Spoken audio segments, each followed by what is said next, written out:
कैसा लगेगा अगर कोई टॉपिक आपने एक बार पढ़ लिया और वो हमेशा के लिए आपको याद हो जाए। वैसे तो पूरा इंटरनेट, यूट्यूब ऐसे आर्टिकल और वीडियो से भरा पड़ा है जिसमें बताया जाता है मेमोरी बढ़ाने के लिए ये खाओ, वो खाओ, एक्सरसाइज करो, इतने बजे उठो, इतने बजे सो। पर इस वीडियो में मैं आपको दो ऐसे कारण बताने वाली हूँ जिनकी वजह से आप याद नहीं कर पाते। अगर आपने इन दो कारणों को वीडियो में बताए अनुसार समझ लिया और उनके अनुसार अपने पढ़ाई करने के तरीके में चेंज ला दिए तो आप पहले के कंपेयर में बहुत जल्दी याद कर पाओगे। तो पहले ये समझो कि जब भी आप कोई अच्छी मूवी देखते हो तो वो आपको पूरी याद हो जाती है, या कोई अच्छे इंसान को देखते हो तो वो आपको हमेशा याद रहता है। चलो एक एग्जाम्पल और लेते हैं। जब भी आप कहीं फंक्शन या मीटिंग में जाते हो तब तुम किसी बहुत बड़े सक्सेसफुल व्यक्ति के साथ एक सेल्फी ले लेते हो तो वो ना तुम्हारे दिमाग में छप जाता है। यानी कि देखो,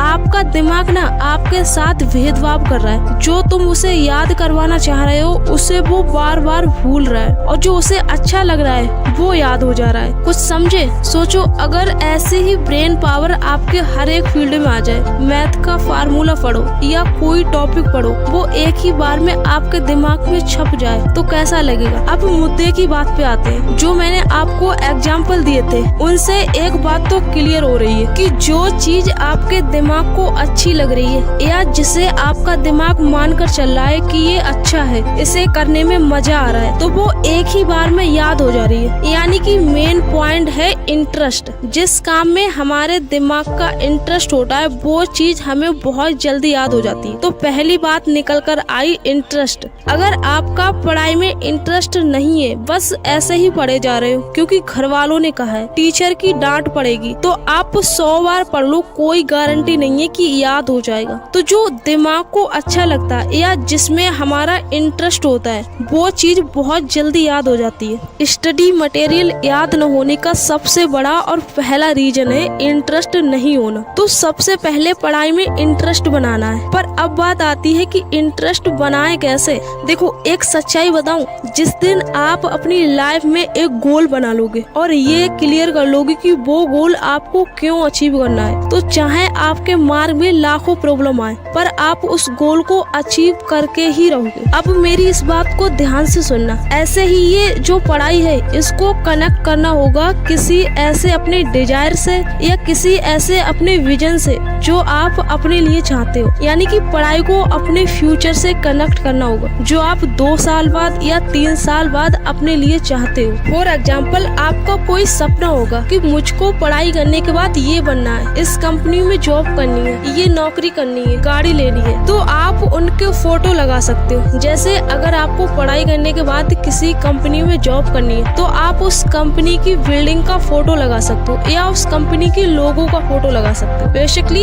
इसे विजन बोर्ड बोलते हैं। तो आप एक विजन बोर्ड बना सकते हो जिसमें आपको जो चाहिए, जो बनना है उसका फोटो लगा सकते, और वो हमेशा अपने आप को याद दिलाते रहना है कि पढ़ाई करने के बाद मुझे ये बनना है। तो आपका इंटरेस्ट अपने आप ही पढ़ाई के लिए बढ़ता चला जाएगा क्योंकि आपको पता है कि मुझे पढ़ाई क्यों करनी है। बिल्कुल इस तरह जैसे कि करेला खाने में आपका इंटरेस्ट नहीं है पर आपका इंटरेस्ट है कि मेरे को एक हेल्दी बॉडी चाहिए, आज मेरे अंदर जो भी बीमारियां हैं वो सारी खत्म हो जाए और मेरी एक हेल्दी बॉडी हो, फिट बॉडी हो। तो आप एक फिट बॉडी ऑलरेडी जिस व्यक्ति की है उसकी आपने फोटो लगा दी और अपने आप से कहा कि 2 साल बाद मेरी भी ऐसी ही बॉडी होगी। बस आने वाले 2 साल तक मुझे हर रोज एक करेले का जूस पीना है, तो आप करेले का जूस पी जाओगे। पर आपका कोई विजन ही नहीं है कि मुझे करेले का जूस क्यों पीना है, तो आप 2 साल क्या 1 महीने भी नहीं पी पाओगे। तो समझ आया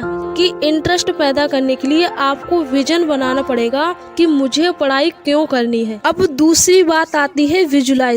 देखो, इस वीडियो के शुरू में मैंने जितने भी एग्जाम्पल दिए थे उनमें क्या कॉमन था कि जितने भी मूवमेंट हुए थे वो सारी हमारे आंखों के सामने हुए थे। यानी कि जिन चीजों को हमारी आंखें नजारों के रूप में देखती हैं उसको याद करने में हमें बहुत आसानी होती है। जैसे आपने कोई भयानक सा हादसा देख लिया हो तो वो आपके दिमाग में छप जाता है। और कई बार तो जब आप आंखें बंद करते हो तो वही सीन आपके आंखों में आ जाता है। इसलिए जब भी आप पढ़ने बैठो तो उसे विजुलाइज करने की कोशिश करो। जैसे अगर आप हिस्ट्री पढ़ रहे हो तो उसे एक फिल्म की तरह क्रिएट करो कि कौन कौन से कैरेक्टर थे, उनका क्या नाम था, कौन सा डायलॉग किसका था। अगर कोई नया टॉपिक पढ़ रहे हो तो जो आपके दिमाग में ऑलरेडी पढ़ा है उससे कनेक्ट करो। इस वीडियो में मैंने 2 सबसे बड़े कारण, रीजन और सोल्यूशन के बारे में बताया जिससे आपकी मेमोरी पे जरूर असर पड़ेगा।